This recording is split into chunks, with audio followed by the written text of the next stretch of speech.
Assalamualaikum warahmatullahi wabarakatuh. Selamat bertemu kembali di mata pelajaran farmakognosi dasar. Pada pertemuan kali ini kita akan membahas Simplicia folium bagian ketiga.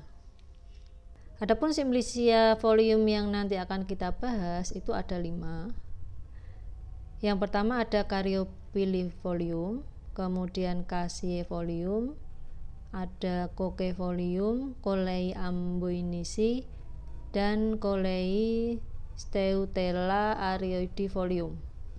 Nah, jika minggu kemarin kita sudah membahas ada 10 folium, maka untuk hari ini kita mulai dari yang ke-11. Jadi yang ke-11 ada Caryophyllifolium. Memiliki nama lain daun cengkeh, berasal dari tanaman Syzygium aromaticum, disebut juga Eugenia aromatica atau Eugenia caryophyllata, berasal dari keluarga Myrtaceae. Adapun zat berkhasiat utamanya yaitu ada minyak asiri, tanin, galat, dan kalsium oksalat. Daun cengkeh ini digunakan sebagai aromatik, carminativa, dan stimulansia. Pemberiannya berupa bau aromatik, rasa pedas agak pahit, agak menggigit, dan menimbulkan rasa tebal. Tentunya bagian yang digunakan adalah bagian daunnya. Penyimpanan dalam wadah tertutup baik. Kemudian yang ke-12 ada Cassiefolium, memiliki nama lain daun ketepeng. Berasal dari tanaman Cassia alata, keluarganya Caesalpiniaceae. Nah, daun ketepeng ini memiliki zat berkhasiat berupa rein aloe emodin, rein aloe emodina diantron, rein aloe emodina, dan asam krisofanat. Daun ketepeng ini dapat digunakan sebagai obat kurap, obat kelainan kulit yang disebabkan oleh parasit kulit, dan digunakan sebagai pencahar atau laksansia. Pemberiannya bau khas, lemah, mula-mula tidak berasa, tapi lama-kelamaan agak kelat. Bagian yang digunakan itu adalah anak daun. Penyimpanan dalam wadah tertutup baik. Kemudian yang ke-13 ada Coquefolium, memiliki nama lain daun coca, berasal dari tanaman Erythrocylon coca, berasal dari keluarga Erythroxylaceae. Nah, daun coca ini itu mengandung zat berkhasiat utama berupa alkaloida kokaina, yaitu kurang lebih 0,7%, kemudian ada sinamil kokaina, kemudian ada minyak asiri yang mengandung damar dan zat warna. Adapun kegunaannya itu digunakan untuk membuat minuman coca, di mana setelah dibebaskan dari kokaina. Pemberiannya bau lemah, rasa pahit. Adapun jenis-jenis coca itu ada 3. Yang pertama Coca bolivia dari Erythrocylon coca varietas coca.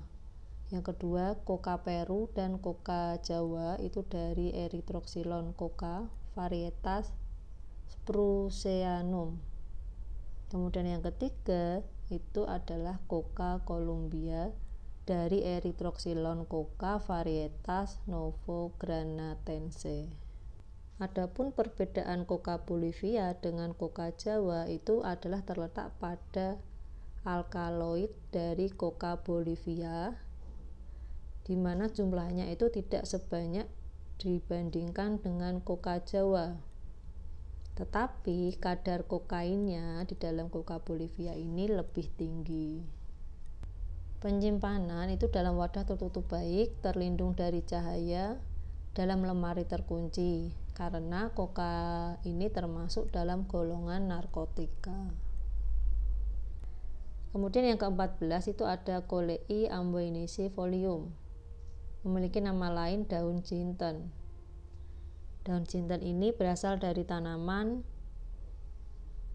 Plectranthus amboinicus, disebut juga Coleus amboinicus, keluarganya Lamiaceae. Daun jinten itu memiliki zat berkhasiat utama berupa kalium, kemudian ada minyak asiri, yaitu 0,043% bobot segar, Kemudian mengandung minyak asiri 0,2% untuk bobot keringnya. Adapun persyaratan kadarnya itu minyak asirinya tidak kurang dari 0,2% V/B. Daun jinten digunakan untuk penurun panas, sakit kepala, obat luka, dan sariawan. Pemberiannya bau sangat aromatik, rasa agak pedas, agak asam, getir, dan membuat rasa tebal di lidah. Bagian yang digunakan itu adalah daun dan pucuk daunnya, dengan penyimpanan dalam wadah tertutup baik.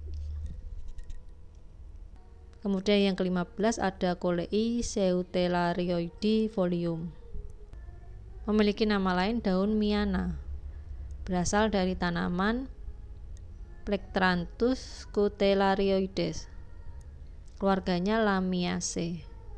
Daun miana memiliki zat berkhasiat berupa minyak asiri dan tanin.